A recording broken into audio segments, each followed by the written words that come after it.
Just be very clear, how big a drag on growth is Brexit?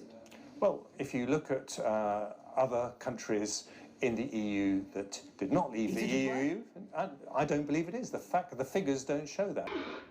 The Chancellor's outright refusal to even acknowledge the catastrophic damage Brexit is inflicting on UK business and the economy is not just completely insane, it's gross negligence on the part of the government. It is just simply not the case that Brexit is the issue. Seriously? The Centre for Economic Reform claims the government has lost out on £40 billion in taxes because of the damage done to the country's output by leaving the European Union. The Office for Budget Responsibility calculates that Brexit alone will make Britain 4% worse off.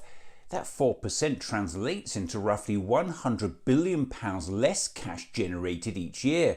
That's £40 billion a year less tax revenue, so £40 billion less to spend on our schools, on our hospitals, and all the things we collectively and desperately need.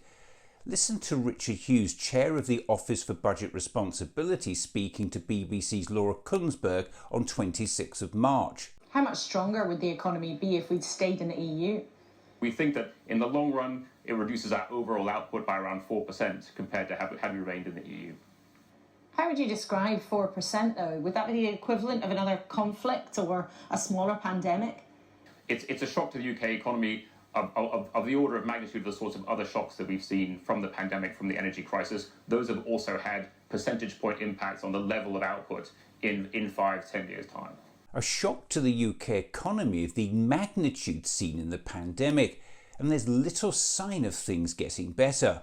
Now, the UK is expected to be the only economy in the developed world to shrink this year, faring worse than even sanction-hit Russia. The OBR report the government is relying on says Brexit will result in the UK's trade intensity being a staggering 15% lower in the long run than if the UK had remained in the EU. As reality does its work on everyone except it seems the Chancellor, who's content to just stick his head in the sand, the stats are now forming a clear pattern. The UK economy as a whole has been permanently damaged by Brexit. It's reduced the economy's potential output significantly, eroded business investment. I mean, look, if we hadn't had Brexit, we probably wouldn't be talking about an austerity budget this week. The need for tax rises, spending cuts wouldn't be there if Brexit hadn't reduced the economy's potential output so much. Yet the Chancellor continues to tell the public this. I mean, do you deny that Brexit has meant the economy has grown less slowly than it otherwise might have been? Well, what I don't accept is the premise that Brexit will make us poorer.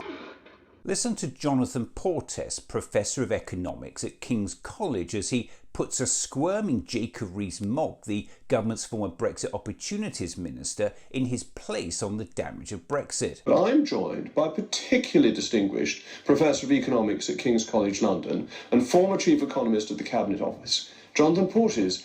I'm afraid to say, what we have, the big evidence, I'm afraid, of the last 6 or 7 years is that things like uncertainty and the cost of Brexit actually have a more damaging impact on investment than the headline rate of corporation tax, because what the OBR says is we've now got pretty clear evidence that Brexit has reduced investment, and that's one of the reasons why the growth forecast going forward is so dismal. There's also been a COVID pandemic and other things. But but that's what you get that by looking at comparing us to other countries. It's not about COVID. Well, that seems to have had quite a big impact. And here is Professor Martin Wheel, former member of the Bank of England's Monetary Policy Committee, speaking to Sky's Kay Burley. Why are interest rates in the UK higher than in other parts of the world?